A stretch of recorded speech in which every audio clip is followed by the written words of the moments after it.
own life again and again.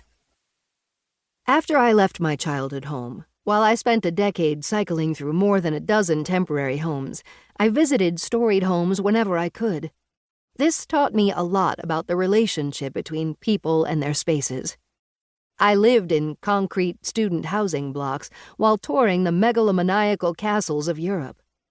In 3 years, I moved through 3 apartments in 3 neighborhoods in Washington, D.C., visiting our nation's illustrious halls of power on weekends, but also jetting off to places like Washington's home Mount Vernon, Dumbarton Oaks, Tudor Place, and the Woodrow Wilson House. After we were married, Adam and I kept moving and visiting famous homes. He's quite obliging. We stayed in a condo as we toured the Mount, Edith Wharton's home, on our honeymoon. Seriously, he's a saint.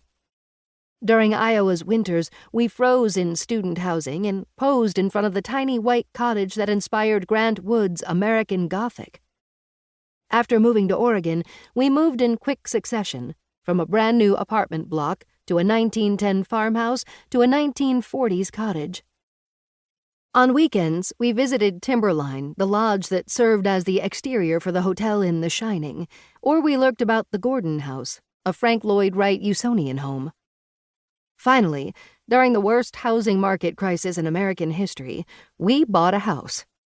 To make it our home, though, I knew I had to incorporate all the lessons I had learned ever since those first open house tours. First, I nested like a beast.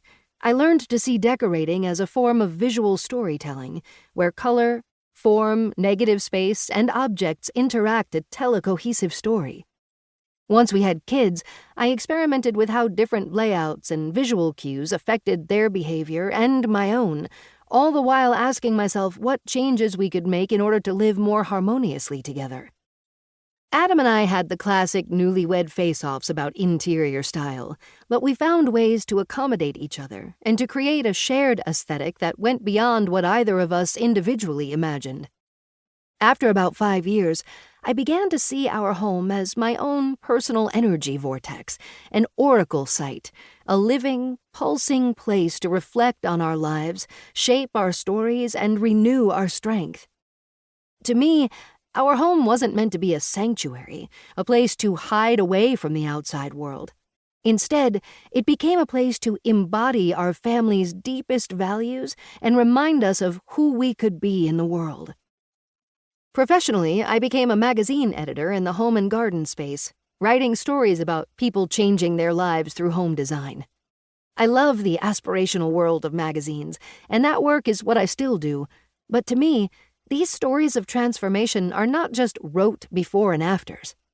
My editorial eye is drawn to how people use their spaces to support their transitions, and how, in turn, the spaces we live in shape our lives.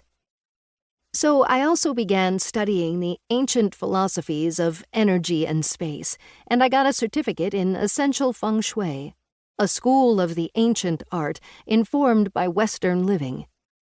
Now, I also work with people directly to help them design their homes to support and shift their lives.